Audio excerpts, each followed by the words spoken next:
BNP মানুষের ভাগ্য পরিবর্তনের কাজ শুরু করলেও বিভ্রান্তি ছড়াচ্ছে একটি গোষ্ঠী। রাজনীতির নামে অরাজকতা করলে প্রতিহতের হুঁশিয়ারি প্রধানমন্ত্রীর। চাঁদপুরে খাল খনন ও ফ্যামিলি কার্ড বিতরণ উদ্বোধন। একটি মহল রাজনীতির নামে তারা বিভ্রান্তি ছড়ানোর চেষ্টা করছে।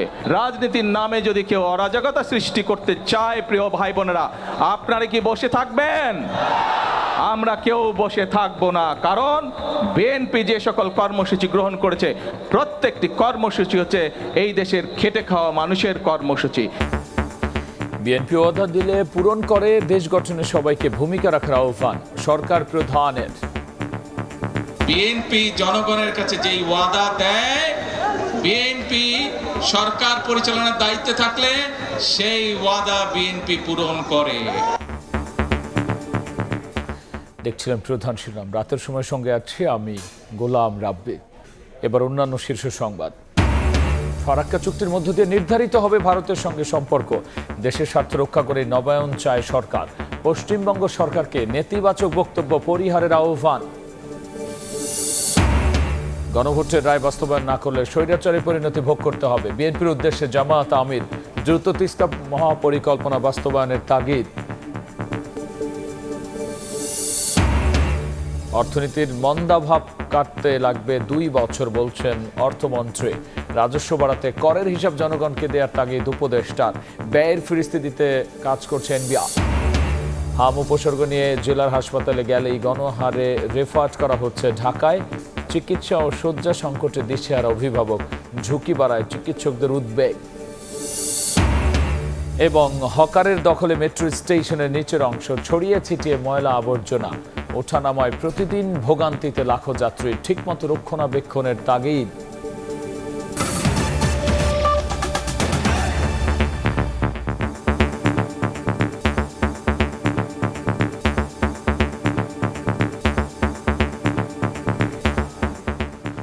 খেটে খাওয়া মানুষের ভাগ্য পরিবর্তনে বিএনপি সরকার কাজ শুরু করলেও বিভ্রান্তি ছড়াচ্ছে একটি গোষ্ঠী।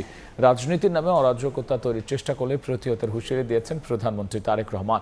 চাঁদপুরে ফ্যামিলি কার্ডের উদ্বোধন করে তিনি বলেছেেন, প্রতিশ্রুতি বাস্তবায়নে আসন্ন বাজেটে থাকবে বিশেষ বরাদ্দ।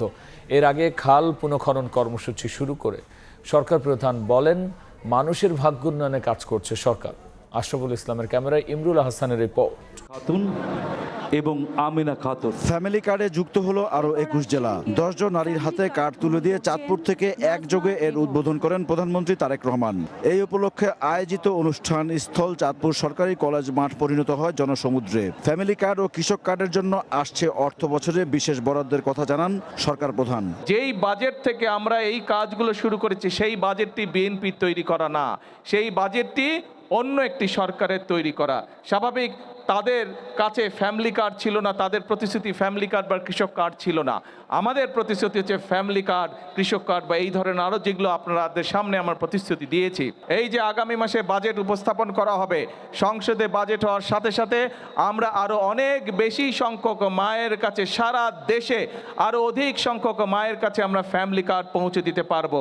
আগামী 4 বছরের মধ্যে প্রত্যেক নারীকে ফ্যামিলি কার্ডের আওতায় আনার ঘোষণা দেন সরকার প্রধান। বর্তমান সরকারের অন্যতম নির্বাচনের প্রতিশ্রুতি ফ্যামিলি কার্ড। এর আওতায় আসলো আরো 15,000 পরিবার। সব মিলিয়ে চলতি অর্থ বছরে 80,000 এবং আগামী অর্থ বছরে 40 লাখ পরিবারের কাছে ফ্যামিলি কার্ড পৌঁছে দেওয়ার লক্ষ্য রয়েছে সরকারের।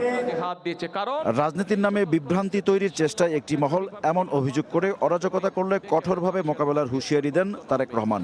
একটি মহল রাজনীতির নামে তারা বিভ্রান্তি ছড়ানোর চেষ্টা করছে।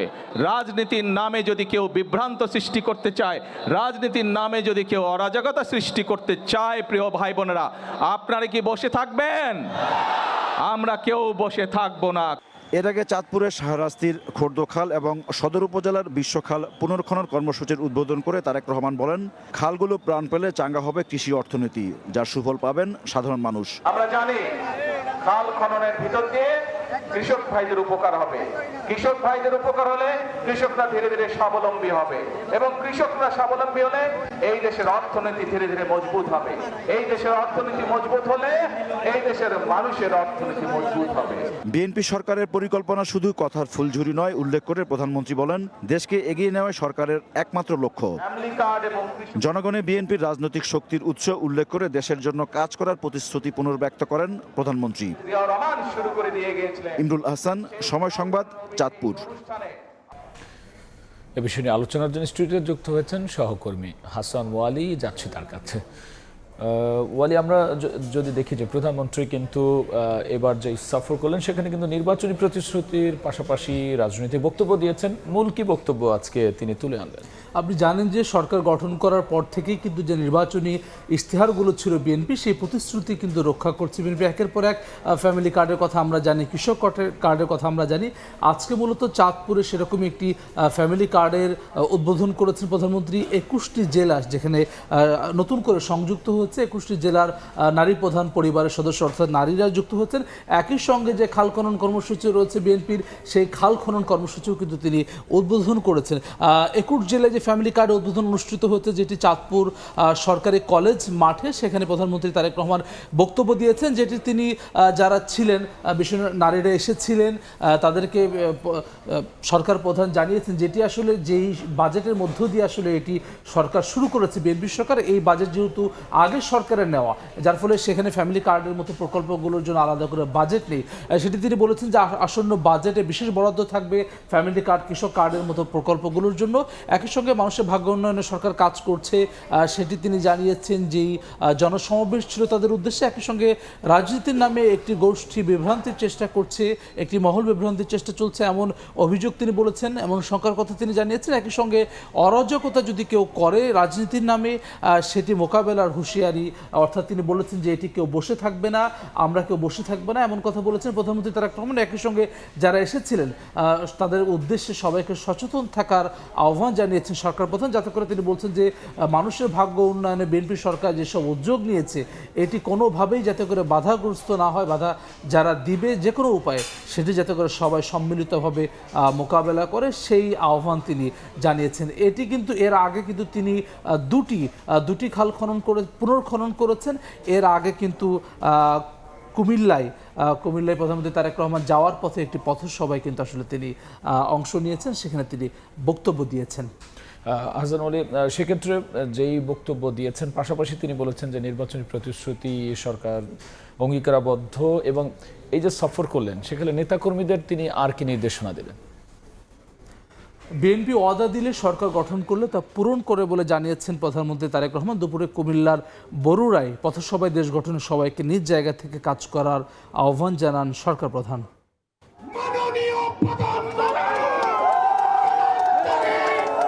গ্রীষ্মের খরতাপ উপেক্ষা করে মানুষের ঢল কুমিল্লার বরুড়ায়। হাজারো মানুষের উচ্ছ্বাসের মধ্য দিয়ে মঞ্চে আসেন প্রধানমন্ত্রী তারেক রহমান। নেতাকর্মী আর সমর্থকদের উপস্থিতিতে পথসভা রূপ নেয় সমাবেশে। জনকল্যাণে 3 মাসে সরকারের নেওয়া নানা পদক্ষেপ তুলে ধরে প্রধানমন্ত্রী বলেন, বিশেষ কোনো অঞ্চল নয়, পুরো দেশের উন্নয়নে প্রতিশ্রুতি অনুযায়ী কাজ চলছে। বলেন, কুমিল্লা বিভাগ করার দাবি জনদাবি হলে বাস্তবায়ন করা হবে। বিএনপি জনগণের কাছে যেই ওয়াদা দেয়, বিএনপি সরকার পরিচালনার দায়িত্বে থাকলে সেই ওয়াদা বিএনপি পূরণ করে। জনগণ হানাদার বাহিনীর মতো ফ্যাসিবাদী শক্তিকে পরাজিত করেছে উল্লেখ করে প্রধানমন্ত্রী বলেন, সেই অপশক্তির কারণে দেশ কাঙ্ক্ষিত জায়গায় পৌঁছায়নি। বিগত 17 বছর যে স্বৈরাচার ছিল, দেশের মানুষের অর্থ সম্পদ তারা বিদেশে লুটপাট করে পাচার করেছে। সেই জন্য এই মুহূর্তে দেশের অর্থনৈতিক অবস্থা চাপের মুখে আছে। সেজন্যই আমাদেরকে কষ্ট করতে হবে, আমাদেরকে পরিশ্রম করতে হবে, এবং সেজন্যই আমাদেরকে ধৈর্য ধরতে হবে। এবার দেশ পুনর্গঠনের পালা উল্লেখ করে এ কাজে জনগণের সহায়তা চান সরকার প্রধান। জনগণ হচ্ছে এই দেশের মালিক, প্রিয় ভাই বোনেরা। সেজন্যই মালিক যখন নিজে দায়িত্ব নিয়ে তার দেশের দেখভাল করে, তখনই দেশ সামনের দিকে এগিয়ে যায়। কুমিল্লায় বিশ্ববিদ্যালয় করার প্রতিশ্রুতিও দেন প্রধানমন্ত্রী তারেক রহমান। একটি রাজনৈতিক দলকে ভোটের পর প্রথম কুমিল্লা সফর প্রধানমন্ত্রী তারেক রহমানের।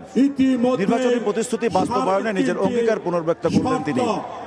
কর্মসূচি বাস্তবায়নে সাধারণ মানুষের সমর্থনও চাইলেন তারেক রহমান। বললেন সবার সহযোগিতায় কাঙ্ক্ষিত বাংলাদেশ উপহার দিতে চায় তার সরকার। ইমরুল হাসান, সময় সংবাদ, বরুড়া, কুমিল্লা। আমরা প্রতিবেদনটি দেখছিলাম। হ্যাঁ, একটু যদি সংক্ষেপে বলেন যে আসলে এই জনসভায় আসলে মূল কি বক্তব্য তুলে আনলেন প্রধানমন্ত্রী? আমি যেমনটি বলছিলাম যে চাঁদপুরে মূলত আজকে দুটি খাল পুনর্খনন করেছেন প্রধানমন্ত্রী এবং ফ্যামিলি কার্ডের উদ্বোধন করেছেন এবং একই সঙ্গে সেখানে স্থানীয় বিএনপি নেতাকর্মীদের সঙ্গেও কিন্তু একটি মতবিনিময় সভায় যোগ দিয়েছেন প্রধানমন্ত্রী তারেক রহমান। তার আগে কুমিল্লার এই জায়গাটিতে বরুড়ায় পথসভায় বিএনপি প্রধান যোগ দেন এবং সেখানে কিন্তু আসলে যে পথসভাটি কিন্তু জনসমাবেশের রূপ এবং সেখানেও তিনি আসলে জনতার উদ্দেশ্যে বক্তব্য দিয়েছেন। বিএনপি প্রতিশ্রুতি রক্ষা করে, যে প্রতিশ্রুতি বিএনপি দেয় সেটি তিনি উল্লেখ করেছেন, অর্থাৎ যেসব প্রতিশ্রুতি বিএনপি এরই মধ্যে বাস্তবায়ন শুরু করেছে সেটি উল্লেখ করে বিএনপি তিনি বলেছেন প্রতিশ্রুতি রক্ষা করার বিএনপি রক্ষা করে সেটি। একই সঙ্গে এখন দেশ পুনর্গঠনের পালা, সেটি প্রধানমন্ত্রী বলেছেন যে দীর্ঘ আন্দোলন সংগ্রামের মধ্য দিয়ে মূলত আজকের এই নতুন বাংলাদেশ বা স্বৈরাচার পতন করেছে। সেই তিনি বলেছেন ৭১ থেকে পরবর্তী বাংলাদেশে যে নানান উত্থান পতন সেটি উল্লেখ করে বলেছেন যে এখন আসলে আন্দোলন সংগ্রামের পালা আমরা শেষ করেছি, এখন দেশ পুনর্গঠনের পালা। অপশক্তির কারণে দেশ কাঙ্ক্ষিত জায়গায় পৌঁছেনি সেটি তিনি বলেছেন যে এর পরবর্তী সময়ে নানান সময়ে দেশ হুমকির মুখে পড়েছে, গণতন্ত্র হুমকির মুখে পড়েছে, সেটির কারণে দেশ কাঙ্ক্ষিত উন্নয়ন হয়নি, কাঙ্ক্ষিত জায়গায় পৌঁছেনি সেটি প্রধানমন্ত্রী বলেছেন। যার ফলে দেশ গঠনে এই মুহূর্তে তিনি যেমন পুনর্গঠনের কথা বলেছেন একই সঙ্গে দেশ গঠনে সবাইকে ঐক্যবদ্ধ থেকে সরকারের পাশে থাকার আহ্বান কিন্তু সরকার প্রধান জানিয়েছেন। অর্থাৎ যেই পুনর্গঠনের যিনি বলছেন একই সঙ্গে তিনি বলছেন যে খাল খননের যে কর্মসূচি বিএনপি সরকার শুরু করেছে তাতে করে আগামীর বাংলাদেশে কৃষকরা উপকৃত হবে, ফ্যামিলি কার্ডের মধ্যে দিয়ে নারীরা আরও বেশি ক্ষমতায়ন হবে। একই সঙ্গে যেসব প্রকল্প সরকারের রয়েছে এসব প্রকল্পের মধ্য দিয়ে তারা আগামীর যে বাংলাদেশে পৌঁছতে চায় আসলে সেই জায়গায় বিএনপি নিয়ে যেতে চায় সবার সহযোগিতা, যার ফলে কামনা করেছেন সরকার প্রধান। বলে অসংখ্য ধন্যবাদ আলোচনায় যুক্ত হওয়ার জন্য। প্রধানমন্ত্রী কুমিল্লা চাঁদপুর সফরে বিস্তারিত নিয়ে আলোচনার জন্য স্টুডিওতে যুক্ত হয়েছিলেন সহকর্মী হাসান মোয়ালিম। এদিকে দেশের পানির সমস্যার সমাধানে প্রধানমন্ত্রীর খাল খনন কর্মসূচিও পদ্মা ব্যারেজ নির্মাণকে যুগান্তকারী পদক্ষেপ বলছেন বিএনপির নেতারা। দলটির মহাসচিব বলেছেন দেশের স্বার্থ রক্ষা করে সরকার ফারাক্কা চুক্তি নবায়ন করতে চায়। এই চুক্তির মধ্য দিয়ে নির্ধারণ হবে ভারতের সঙ্গে সুসম্পর্ক থাকবে কিনা। দুদেশের সাম্প্রদায়িক সমস্যাও দূর করার তাগিদ নেতাদের। গঙ্গায় ফারাক্কা বাঁধ নির্মাণের মাধ্যমে ভারত একতরফাভাবে গঙ্গার পানি প্রত্যাহার করে নেয় বাংলাদেশের উত্তর পশ্চিমাঞ্চলের পরিবেশ ও কৃষিতে যে বিপর্যয় নেমে আসে তারই প্রতিবাদে শুরু থেকেই পানির ন্যায্য হিস্যা নিশ্চিত করার জোরালো দাবি ওঠে বাংলাদেশ থেকে। ১৯৭৬ সালের ১৬ মে মাওলানা আব্দুল হামিদ খান ভাসানীর নেতৃত্বে ফারাক্কা বাঁধ অভিমুখে অনুষ্ঠিত হয় ঐতিহাসিক লং মার্চ। দিবসটি উপলক্ষে শনিবার রাজধানীর ইঞ্জিনিয়ার্স ইনস্টিটিউশন মিলনায়তনে বিএনপি আয়োজিত আলোচনা সভায় ফারাক্কা দিবসের তাৎপর্য, অভিন্ন নদীসমূহের পানি বন্টন ব্যবস্থা, কৃষি ও পরিবেশ রক্ষায় বাংলাদেশের উদ্যোগের কথা তুলে ধরেন রাজনীতিবিদ ও বিশেষজ্ঞরা। পদ্মা ব্যারাজ নির্মাণে বর্তমান সরকারের উদ্যোগকে স্বাগত জানিয়ে বিশেষজ্ঞরা বলেন এর সুবিধা পেতে ২০ থেকে ৩০ বছর লেগে যাবে। এবার ফারাক্কা চুক্তি নবায়ন কয়েক বছরের জন্য না করে দীর্ঘদিনের জন্য চুক্তির পরামর্শ তাদের। প্রতিবেশী দেশের সঙ্গে বৈরিতা না দেখিয়ে বন্ধুত্বকে গুরুত্ব দিয়েই দুদেশের সরকারকে এগিয়ে আসার আহ্বান জানান তারা। বৃহৎ প্রতিবেশী পাশে থাকলে প্রভুত্ব না করে বৈরিতা না দেখিয়ে তার সাথে বন্ধুতাই দেখাতে হয়। চুক্তিটা হতে হবে অনাদিকাল পর্যন্ত। ওই ৩ বছর, ৫ বছর, ৭ বছর, ২ বছরের চুক্তি কাজে আসবে না। দেশের পানি সমস্যার সমাধানে প্রধানমন্ত্রীর উদ্যোগের প্রশংসা করে বিএনপি নেতারা বলেন প্রধানমন্ত্রীর নেতৃত্বে ফারাক্কা চুক্তি নবায়নের মধ্য দিয়ে ফারাক্কা সমস্যারও সমাধান হবে। প্রতিবেশীর সঙ্গে ঝগড়া নয়, তবে বাংলাদেশ দাসত্বের শৃঙ্খলেও থাকবে না বলে মন্তব্য করেন তারা। বিহারের নীতিশ কুমারের সরকার তিনি বলেছেন ফারাক্কা বাঁধ ভেঙে দাও, ভারতের ভিতর থেকে বলা হয়েছে। এটা শুধু বাংলাদেশের উপর বিরূপ প্রভাব ফেলছে না, ক্ষতি করছে না, এটা ভারতকেও প্রভাবিত করছে। ভারতের সঙ্গে সুসম্পর্ক বজায় থাকবে কিনা সেটি ফারাক্কা চুক্তি সম্পাদনের মধ্য দিয়েই স্পষ্ট হবে জানিয়ে বিএনপি মহাসচিব বলেন দেশের স্বার্থ রক্ষা করেই এই চুক্তি নবায়ন করা হবে। ভারতের সরকারের কাছে স্পষ্ট বার্তা জানাতে চাই, আলাপ আলোচনার মাধ্যমে অবিলম্বে এই ফারাক্কার যে চুক্তি বাংলাদেশের জনগণের অভিপ্রায় অনুযায়ী এটাকে সম্পাদন করতে হবে। বর্তমান সরকারের পদ্মা ব্যারাজ নির্মাণের সিদ্ধান্তকে ঐতিহাসিক বলেও উল্লেখ করেন মির্জা ফখরুল ইসলাম আলমগীর। প্রসূন আশিস, সময় সংবাদ, ঢাকা। গণভোটের রায় বাস্তবায়ন না করলে বিএনপিকেও স্বৈরাচারের পরিণতি ভোগ করতে হবে বলে হুঁশিয়ারি দিয়েছেন বিরোধী দলীয় নেতা ও জামায়াত আমির। দুপুরে রাজশাহীতে বিভাগীয় সমাবেশে তিনি আরও বলেছেন, জনগণের বিরুদ্ধে দাঁড়িয়ে কেউ রেহাই পায়নি। এ সময় তিস্তা মহাপরিকল্পনা দ্রুত বাস্তবায়নের দাবি জানান ডাক্তার শফিকুর রহমান। গণভোটের রায় বাস্তবায়ন, জনদুর্ভোগ লাঘব ও পদ্মার পানির ন্যায্য হিস্যার দাবিতে রাজশাহীতে 11 দলীয় ঐক্যের বিভাগীয় সমাবেশ। হাজারো নেতাকর্মীর স্লোগানে প্রকম্পিত নগরীর মাদ্রাসা ময়দান। শনিবার দুপুরে সমাবেশে অংশ নিয়ে এনসিপি নেতারা বলেন, সীমান্ত হত্যার পরও যারা চুপ থাকে তাদের এদেশে প্রয়োজন নেই। বিগত এক সপ্তাহে আমার আরো 3 জন ভাইকে ওই সীমান্তে গুলি করে হত্যা করা হয়েছে। বিএনপির পক্ষ থেকে কোনো ধরনের শক্ত স্টেটমেন্ট আমরা দেখি নাই। প্রধান অতিথির বক্তব্যে জামায়াত আমির অভিযোগ করেন, পরীক্ষামূলকভাবে ফারাক্কা বাঁধ চালানোর সুযোগ 55 বছরেও শেষ হয়নি ভারতের। এ সময় দ্রুত তিস্তা মহাপরিকল্পনা বাস্তবায়নের দাবি জানান তিনি। পদ্মার পানি আমাদের ন্যায্য পাওনা, তিস্তার পানি আমাদের ন্যায্য পাওনা। সারা বাংলাদেশে যে 154টা অভিন্ন নদী আছে সবগুলোই আজকে মৃতপ্রায় হয়ে গিয়েছে। খালের পানির উৎস হচ্ছে নদী। নদী যদি ঠিক মতো না চলে তাইলে খালের পানি আসবে কোত্থেকে? আমরা স্পষ্টভাবে বলতে চাই, কারো রক্ত চক্কর দিকে না তাকিয়ে তিস্তা মহাপরিকল্পনা অবশ্যই বাস্তবায়ন করতে। গণভোটের রায় বাস্তবায়ন না করলে বিএনপিকেও স্বৈরাচারের পরিণতি ভোগ করতে হবে বলে হুঁশিয়ারি দেন ডাক্তার শফিকুর রহমান। বলেন, কারো চোখ রাঙ্গানিতে ভয় পায় না জামায়াত। গণভোটের রায়ও বাংলাদেশে ইনশাআল্লাহ বাস্তবায়ন হবে, বাস্তবায়ন করতে বাধ্য করা হবে ইনশাআল্লাহ। গণভোটের রায় যদি বাস্তবায়ন হয় তাহলে দেশে সুশাসনের পথ সুগম হবে, না হয় অতীতের চাইতে ভয়াবহ স্বৈরশাসন জাতির গাড়ি চেপে বসবে। এ সময় খাল খনন কর্মসূচির আগে সরকারকে নদীর দিকে নজর দেওয়ার আহ্বান জানান জামায়াত আমির। আগে নদীর দিকে নজর দেন, সাথে সাথে খালের দিকেও নজর দেন। সাইফুর রহমান রকি, সময় সংবাদ, রাজশাহী। হাম উপসর্গ নিয়ে জেলা উপজেলা হাসপাতালে গেলেই গণহারে রেফার করা হচ্ছে ঢাকায়। এতে চাপ বেড়েছে রাজধানীর হাসপাতালগুলোতে। চিকিৎসা ও শয্যা সংকটে দিশেহারা অভিভাবক। হিমশিম অবস্থায় পড়েছেন হাসপাতাল কর্তৃপক্ষ। ঢাকায় রোগীর চাপে ঝুঁকি বাড়ছে বলে জানান চিকিৎসকরা।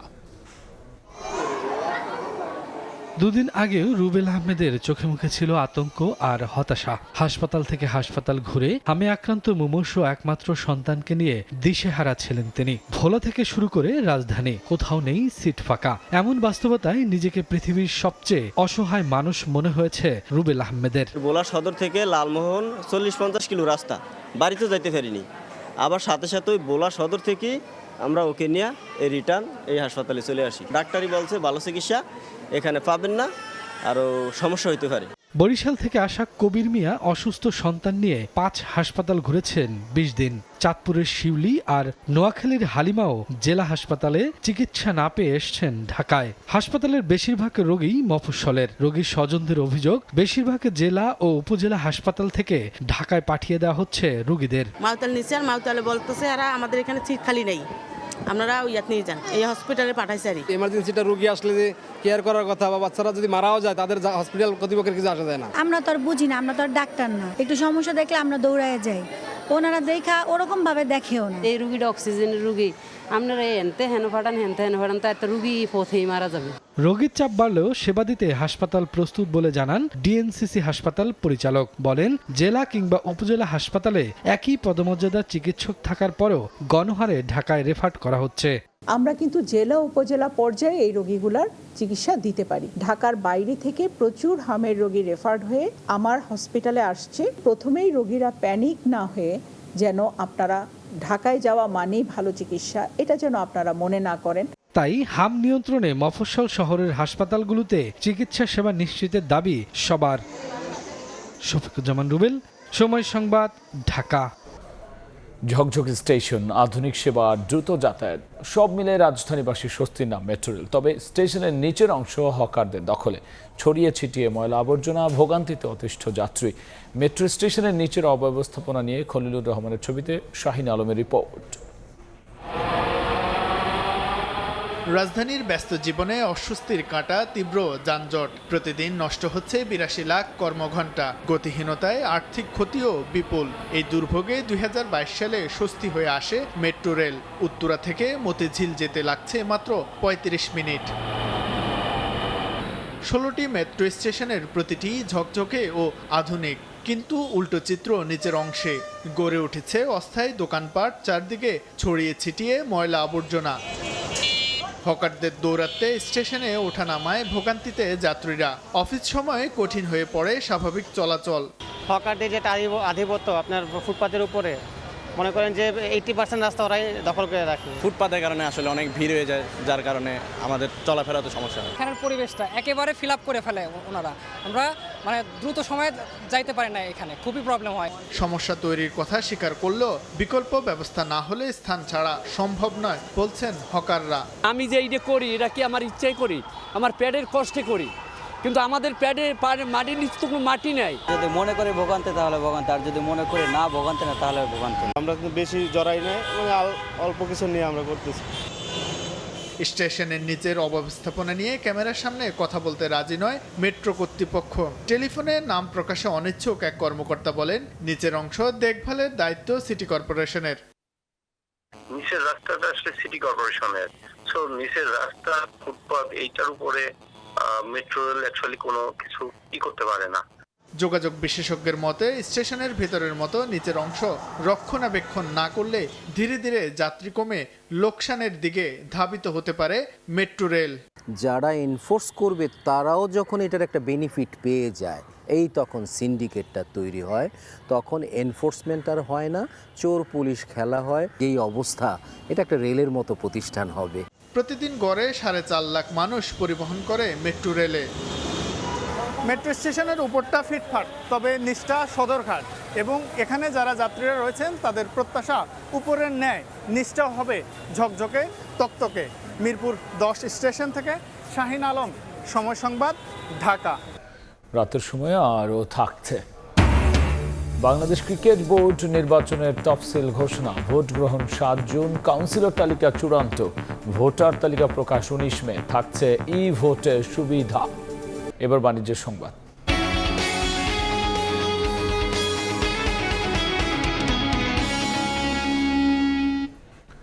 দেশের অর্থনীতির মন্দাভাব কাটতে 2 বছর সময় লাগবে বলে জানিয়েছেন অর্থমন্ত্রী। ঘুরে দাঁড়ানোর পথে রাজস্ব আদায় বাড়াতে করের টাকার হিসাব জনগণকে দেওয়ার তাগিদ দিয়েছেন অর্থ উপদেষ্টা।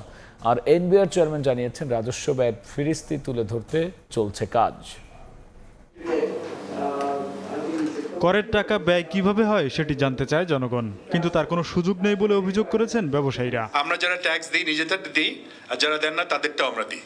আমরা এখান থেকে একটা রিলিজ চাই। মানুষ ট্যাক্স দিতে চান না দুটো কারণ, একটা হচ্ছে ভয়, হয়রানির ভয়, ফিয়ার, আর একটা হচ্ছে ট্যাক্সের টাকাটা কিভাবে খরচ হয় সেটা নিয়েও আমাদের অনেক কৌতূহল আছে। এবং এটা রিসেন্টলি আমরা দেখছি, অনেকে বলেন যে ট্যাক্স দিব কেন, এটা তো ঠিক মতো খরচ হয় না। ব্যবসায়ীদের এমন অভিযোগের সঙ্গে একমত প্রধানমন্ত্রীর অর্থ ও পরিকল্পনা উপদেষ্টা। তার মতে, করের টাকা সঠিকভাবে ব্যয় না হলে কর দিতে উৎসাহ হারাবেন নাগরিকরা। নাগরিক তো দেখতে চায় তার করের টাকা কোথায় ব্যয় হয়। রাজনৈতিক যদি সদিচ্ছা থাকে এবং জনগণের কাছে যদি জবাবদিহিতা থাকে, তাহলেই কিন্তু করের সংস্কৃতি আসবে। নাগরিক তো জানতে হবে তার করের অর্থ কি কারণে ব্যয় হয়। রাজধানীর সেগুনবাগিচায় শিল্পকলা একাডেমিতে revenue mobilization issue and options শীর্ষক আলোচনায় এনবিআর চেয়ারম্যান জানান, কর ফাঁকি এবং করদাতাদের হয়রানি দূর করতে কাজ করা হচ্ছে। তুলে ধরা হবে করের টাকা খরচের ফিরিস্তিও। ট্যাক্স খুব জটিল যেটা বলেছেন, এই জটিলতাটা আমরা আসলে দূর করে দিয়েছি। কারণ আপনি যখন এই রিটার্ন যখন হয়েছে তখন কিন্তু জটিলতা চলে গেছে। আপনার দায়িত্ব হচ্ছে শুধু সঠিক তথ্য দেওয়া। আগামী বছর থেকে যেটা করব, যে ট্যাক্স রিটার্ন সাবমিট আপনারা যখন করলেন, অ্যাকনলেজমেন্ট স্লিপে আপনি যে টোটাল ট্যাক্সটা দিয়েছেন, আমরা নিচে ইন্ডিকেশন দিয়ে দেবো যে আপনার এই টোটাল টাকাটার কত টাকা কোথায় আমরা খরচ করলাম। এর আগে চট্টগ্রামে মা ও শিশু হাসপাতাল মেডিকেল কলেজের 18 তলা ভবনের ভিত্তি স্থাপন শেষে সাংবাদিকদের অর্থমন্ত্রী জানান, ভঙ্গুর দশা থেকে দেশের অর্থনীতি ঘুরে দাঁড়াতে 2 বছরের বেশি সময় লাগবে বলে মনে করেন তিনি। বিগত সরকারগুলো থেকে সেটা মাইনাস মাইনাস অ্যান্ড মাইনাস, এখানে যোগ কিছু নাই, সবগুলো ঋণাত্মক। এখানে পাওয়ার সেক্টর, এনার্জি সেক্টর 50,000 কোটি টাকার মতো বাকি রেখে চলে গেছে। তোফাজ্জল হোসেন, সময় সংবাদ, ঢাকা। রাজধানীর উত্তরায় মানারাত মডেল মাদ্রাসার উদ্যোগে অনুষ্ঠিত হলো বার্ষিক পুরস্কার বিতরণী ও হিফজুল কোরআন অ্যাওয়ার্ড। সকালে বিজিএমএ কমপ্লেক্স অডিটোরিয়ামে হয় এই আয়োজন। অনুষ্ঠানে হিফজ সম্পন্নকারী 22 শিক্ষার্থীকে সম্মানসূচক পাগড়ি এবং হিফজুল কোরআন অ্যাওয়ার্ড প্রদান করা হয়। বার্ষিক পরীক্ষায় কৃতিত্বপূর্ণ ফল অর্জন, ইসলামী সাংস্কৃতিক প্রতিযোগিতায় বিজয়ীদের মাঝে পুরস্কার বিতরণ করা হয়। অনুষ্ঠানে ঢাকা 18 আসনের সংসদ সদস্য SM জাহাঙ্গীর হোসেন বলেন, ইসলামী শিক্ষা বিস্তারের মাধ্যমে সুন্দর দেশ গড়ে তোলা সম্ভব।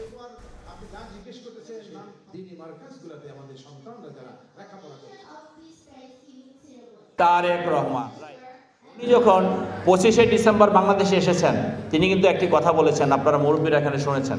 তিনি কিন্তু বলেছেন, বিএনপি যদি রাষ্ট্র ক্ষমতায় যায় তাহলে রাসূলুল্লাহ সাল্লাল্লাহু আলাইহি সাল্লামের নীতি অনুযায়ী, কোরআন সুন্নাহ অনুযায়ী রাষ্ট্র পরিচালনা করবেন, এবং আশা করি ইনশাআল্লাহ আমরা সেই পথে এগিয়ে যাচ্ছি।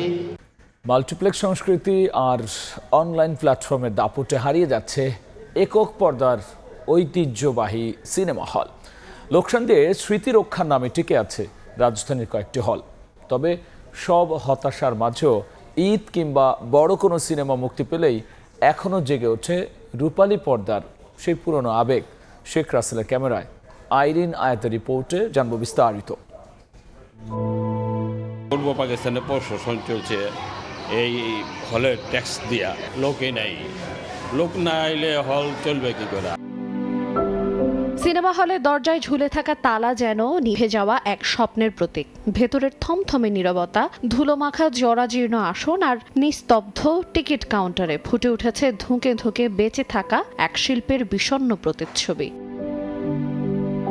রাজধানীর পুরনো সিনেমা হলগুলোর মধ্যে অন্যতম আজাদ সিনেমা হল। ভাঙা সেটের সারি, পুরনো দেয়ালের খসে পড়া রং, ছাদ চুয়ে পড়া পানির দাগ আর ফাঁকা হল রুম জুড়ে জমে থাকা নিস্তব্ধতা জানান দেয় এর করুণ বাস্তবতার কথা। সময়ের ভারে ক্লান্ত এক স্থাপনা হয়ে দাঁড়িয়ে আছে প্রায় 6 দশকের পুরনো এই হলটি। 8 বছর ধরে চাকরি করি আপনার এই পাকিস্তান টাইমে দেখা, ওইসব মার কাট বাহিনী টিকিট পাওয়াটা অসম্ভব, একদম হুড়াহুড়ি পারাপারি আর কি। ওই শাকিব খানের ছবি চাললে 2-4টা মানুষ হয়, তারপরে অন্য সব হিরো দিয়া লোকই হয় না। এদিকে পুরোপুরি বন্ধ হয়ে গেছে অভিসার সিনেমা হলের সব কার্যক্রম। দেয়াল জুড়ে নেই নতুন সিনেমার পোস্টার, নেই উৎসবের সেই চেনা কোলাহল। হঠাৎ চোখ পড়লেই বোঝার উপায় নেই একসময় এখানে ছিল দর্শকের ভিড়ে মুখর এক সিনেমা হল।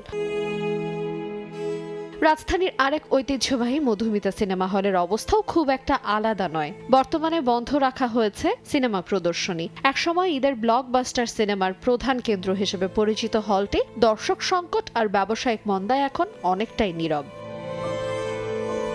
বছরের বেশিরভাগ সময় দর্শক শূন্য থাকলেও ঈদ এলেই হঠাৎ বদলে যায় দৃশ্যপট। 2-1টি আলোচিত সিনেমাকে ঘিরে বাড়ে দর্শকের ভিড়। কোলাহল আর সাময়িক প্রাণচাঞ্চল্যে জেগে ওঠে জরাজীর্ণ হলগুলো। সময়ের সঙ্গে সঙ্গে বদলেছে সিনেমা দেখার অভ্যেসও, কিন্তু ঢাকার এই পুরনো সিনেমা হলগুলো ধরে রেখেছে এক প্রজন্মের স্মৃতি। এখন প্রশ্ন উঠছে, তবে কি এই সিনেমা হলগুলোতে ঈদ ছাড়া সিনেমা প্রদর্শনীর সংস্কৃতিতে ধীরে ধীরে পর্দা নামাচ্ছে? আইরিন আয়াত, সময় সংবাদ, ঢাকা। ইরান ইস্যুতে ধৈর্য শেষের পথে বলে জানিয়েছেন মার্কিন প্রেসিডেন্ট ডোনাল্ড ট্রাম্প। ট্রাম্প বলেন, ইরান 20 বছরের জন্য নিউক্লিয়ার প্রোগ্রাম স্থগিত রাখলে যথেষ্ট বিবেচনা করা যেতে পারে, তবে যুক্তরাষ্ট্রের ওপর আস্থা নেই বলে জবাব দিয়েছেন ইরান। এদিকে ওয়াশিংটনে আলোচনার পর যুদ্ধবিরতির মেয়াদ আরও 45 দিন বাড়াতে সম্মত হয়েছে ইসরায়েল ও লেবানন। ঘোষণা করা হয়েছে বিসিবি নির্বাচনের তফসিল। ভোট গ্রহণ 7 জুন, চূড়ান্ত ভোটার তালিকা প্রকাশ 19 মে। এরপর দিন শুরু হবে মনোনয়ন বিতরণ, 25 মে চূড়ান্ত হবে প্রার্থী তালিকা। বিসিবিতে নির্বাচন কমিশনের মিটিং শেষে তফসিল প্রকাশ করা হয়। আবারও শুরু হচ্ছে বিসিবি নির্বাচনের উত্তাপ। 17 মে প্রকাশ করা হবে খসড়া ভোটার তালিকা। সেই তালিকার উপর আপত্তি গ্রহণ করা হবে 18 মে। একদিন পরই হবে আপত্তির উপর শুনানি। একই দিন শুনানি শেষে প্রকাশ করা হবে চূড়ান্ত ভোটার তালিকা। 20 থেকে 22 মে হবে মনোনয়নপত্র বিতরণ ও দাখিল। 23 মে মনোনয়নপত্র যাচাই বাছাই শেষে প্রকাশ করা হবে চূড়ান্ত প্রার্থী তালিকা। 24 মে মনোনয়নপত্রের আপত্তির উপর শুনানি। 25 মে প্রকাশ করা হবে চূড়ান্ত প্রার্থী তালিকা। গেল বুলবুলের বোর্ডে ব্যালট প্রক্রিয়ায় ভোট গ্রহণ নিয়ে নানা সমালোচনা হলেও এই কমিশনও রেখেছে পোস্টাল ভোট। 1 থেকে 6 জুন পর্যন্ত ব্যালটে ভোট দিতে পারবেন তারা। 7 জুন অনুষ্ঠিত হবে আনুষ্ঠানিক ভোট গ্রহণ।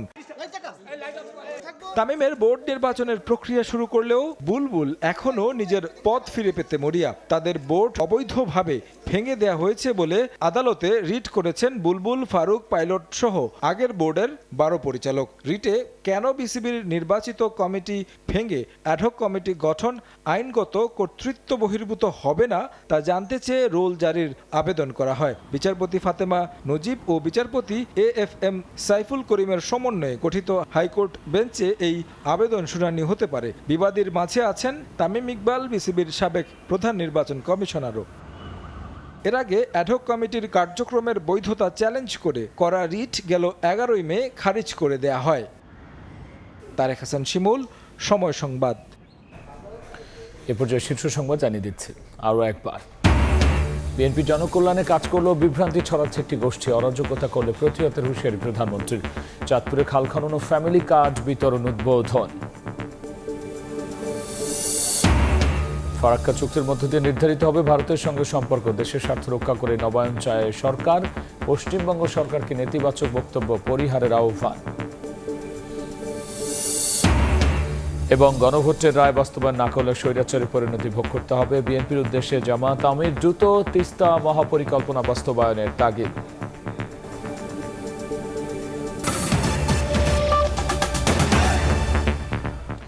এই ছিল রাতের সময়। এরপর দেখবেন সম্পাদকীয়। সঙ্গেই থাকুন সময়।